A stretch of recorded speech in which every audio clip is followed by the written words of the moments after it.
Assalamualaikum warahmatullahi wabarakatuh. Kita lanjutkan mata kuliah sistem analisa dan perancangan sistem. Ya, kita mengajak ke pertemuan ke-15 untuk studi kasus yang kedua, ya, tentang use case diagram. Saya akan membahas tentang KRS mahasiswa. Ini saya ambil dari Gemini. Ada dua aktor yang nanti akan saya coba jelaskan. Kemudian ada beberapa use case, ini opsional ya, ini tergantung dari kebutuhan sistemnya. Ya, jadi bisa lebih sedikit, bisa lebih banyak, ya, bisa lebih kompleks atau mungkin lebih sederhana ya. Nanti yang akan kita lihat adalah logiknya ya, logikanya masuk atau tidak. Misalkan di sini ada beberapa use case ya, mulai dari lihat daftar mata kuliah dan seterusnya. Kita coba langsung ke visual paradigm. Ini saya pakai ini. Ada dua aktor ya, admin dan mahasiswa. Kemudian di KRS itu kan ada mahasiswa yang lama dan yang baru ya. Kita coba buat namanya aktor generalisasi ya. Ini bisa di gini, MHS lama, dan juga bisa kita turunkan lagi MHS baru. Nah, ini ya. Otomatis kalau sudah diturunkan seperti ini, aktor mahasiswa tidak akan kita tidak akan ada relasi secara langsung ke use case karena sudah diwakilkan diturunkan ke mahasiswa lama dan mahasiswa baru. Kemudian ini ada admin, nanti bisa juga ditambahkan dengan aktor kaprodi sebagai untuk verifikasi ya. Nah, ini kemudian kita masuk ke mahasiswa lama dan baru ya. Ini misalkan di sini lihat daftar mata kuliah. Ya, daftar mata kuliah, kemudian ada cari mata kuliah dan seterusnya. Jadi juga ada login. Jadi mahasiswa itu harus login dulu ketika ingin KRS-an ya. Nah, ini misalkan ini saya buat use case-nya. Ini tadi sistem yang di tengah ini itu pakai ini ya. Pakai sistem ya, kalau Anda pakai visual paradigm. Ya, sehingga di tengahnya ini. Ya. Nah, ini bisa Anda buat use case-nya, misalkan tadi lihat atau daftar dulu aja ya. Daftar, kita pakai aja yang lihat daftar mata kuliah. Nah, ini harus login dulu. Berarti relasinya harus ada include di sini, login ke sistem. Ini kemudian mahasiswa baru juga sama sih sebenarnya. Mahasiswa baru juga bisa juga lihat daftar mata kuliah ya. Ini kita pakai asosiasi daripada kita gini. Jadi yang baru dan yang lama ini sama-sama lihat daftar mata kuliah, kemudian login, include-nya login. Tambahnya lagi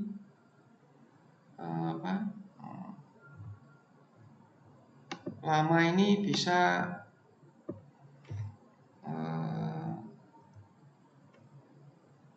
ini langsung saya isi KRS ya. Nah, ini isi KRS. Nah, ini kita bisa juga extend lihat IP sebelumnya, semester sebelumnya. Nah, ini ya, kalau di mahasiswa lama kan pasti sudah kuliah kan ya, sudah sudah semester sebelumnya, sudah melalui semester sebelumnya, jadi bisa melihat IP sebelumnya. Ini extend ya, jadi bisa dilakukan atau tidak ya. Tapi biasanya nih banyak yang lihat IP sebelumnya dulu. Kemudian kalau mahasiswa yang baru ini tidak ada extend untuk lihat IP sebelumnya. Nah, jadi ini bisa juga langsung isi KRS baru, saya bedakan baru. Nah, ini juga ada relasi login ke include-nya. Ini include ke sana. Nah, gini ya. Nah, gini. Sudah ada include, kemudian admin ngapain? Nah, di sini misalnya mengelola data KRS. Dia juga harus login dulu. Nah, ini saya pakai include ke sana. Nah, gitu ya. Nah, ini kemudian kaprodinya ngapain ya? Ini bisa verifikasi ya. Verifikasi KRS. Nah, verifikasi atau mungkin kaprodi atau dosen wali ya. Kan yang gini ya. Verifikasi KRS ya, yang approve ya KRS. Nah, ini juga harusnya juga login dulu. Nah, ini sana. Nah, gitu. Ini yang sederhana ya, sederhana. Jadi nanti bisa Anda ekspor lebih dalam lagi. Ya, ini juga bisa di adminnya, misalkan mengelola data mata kuliah. Nah, ini juga bisa di login dulu. Nah, itu ya. Jadi bisa di gini. Nanti ini ke input ke login. Nah, ini ya.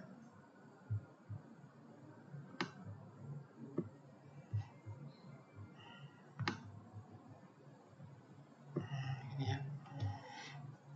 Nah, gitu itu contoh use case diagram sistem KRS yang sederhana, yang tadi sudah ada aktor mahasiswa, kemudian ada ada turunan lama dan yang baru, kemudian ada dia isi KRS, ini juga isi KRS. Karena baru saya bedakan, kalau yang lama itu kita bisa lihat IP sebelumnya ya. Dosen wali juga bisa melihat IP mahasiswanya. Jadi sebelum ke verifikasi KRS ini biasanya kalau di include ini yang selain login, cek IP mahasiswa. Gini. Jadi bisa kekompleksitasannya atau kerumitannya atau kesederhanaannya itu tergantung sistem yang akan dibuat ya. Nah, nanti silakan dilengkapi sendiri untuk sistem yang nanti akan Anda gunakan. Nah, ini untuk UTS-nya.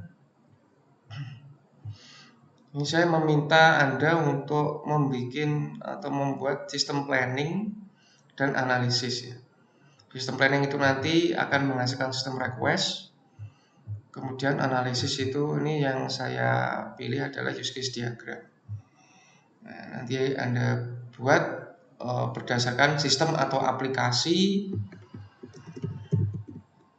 di bawah ini ya, bisa rental mobil, pengelolaan klinik, pengelolaan apotik dan seterusnya, atau mungkin aplikasi yang belum saya sebutin di sini yang mungkin Anda mau ambil. Silakan nanti ditulis sistemnya seperti apa, aplikasinya apa ya. Nah, kalau nanti Anda jeli ya, sistem request dan use case-nya ada kaitannya. Jadi kalau sistem request-nya gini, nanti use case-nya nggak akan jauh beda dengan request-nya. Nanti akan ada hubungannya. Jadi diperhatikan benang merah antara sistem planning dengan sistem request dan analisis dengan use case diagram. Ya, nanti Anda bisa langsung kerjakan di Word. Ya, dikerjakan di Word.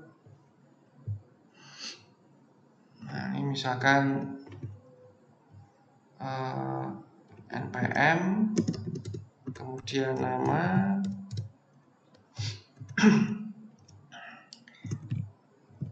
kelas, kemudian sistemnya atau aplikasinya apa, sebutin, kemudian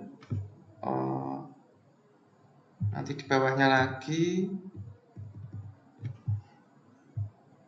langsung sistem requestnya apa, Anda bisa bikin dalam bentuk tabel ya, kemudian langsung ada gambar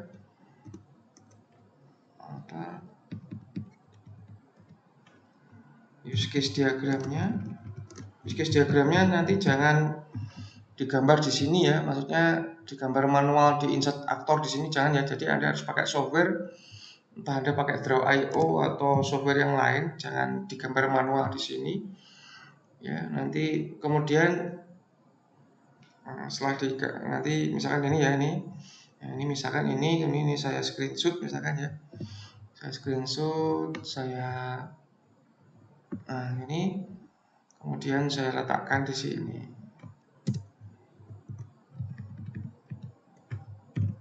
Nah, gini ya.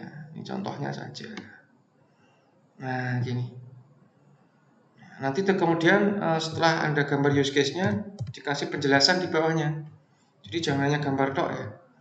Dikasih penjelasan. Anda ceritakan use case diagram ini bagaimana ceritanya.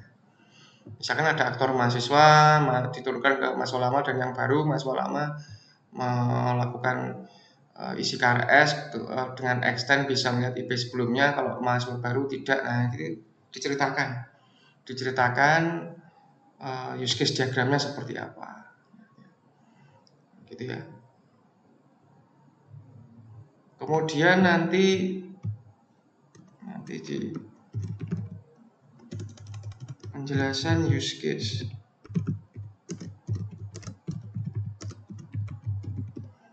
nanti dijelasin di sini aktor mahasiswa dan seterusnya ya, dijelaskan dalam bentuk kalimat ya, lebih detail lebih baik. Nah, itu kemudian nanti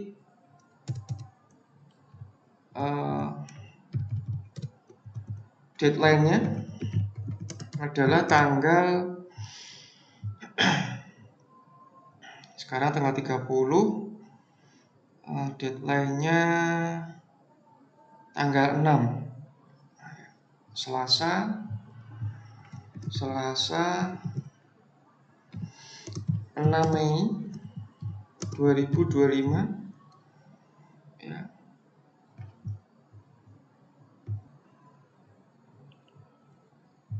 Hari Selasa deadline-nya. Jadi nanti Anda tepat pertemuan ke-16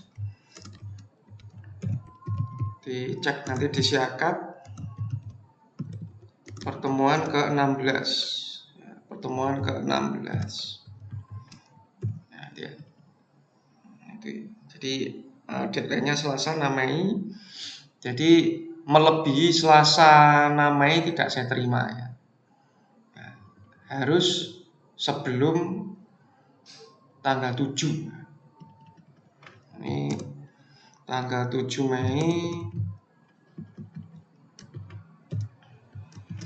Tanggal 7 Mei 2025 sudah tidak diterima.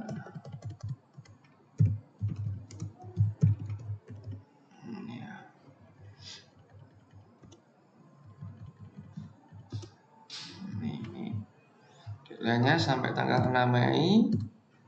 Kemudian tanggal 7 sudah tidak diterima. Nah, itu perhatikan nanti ya. Berarti batasannya hanya sampai tanggal 6 Mei. tempat pertemuan ke-16. Ya, gitu. Kemudian penamaan file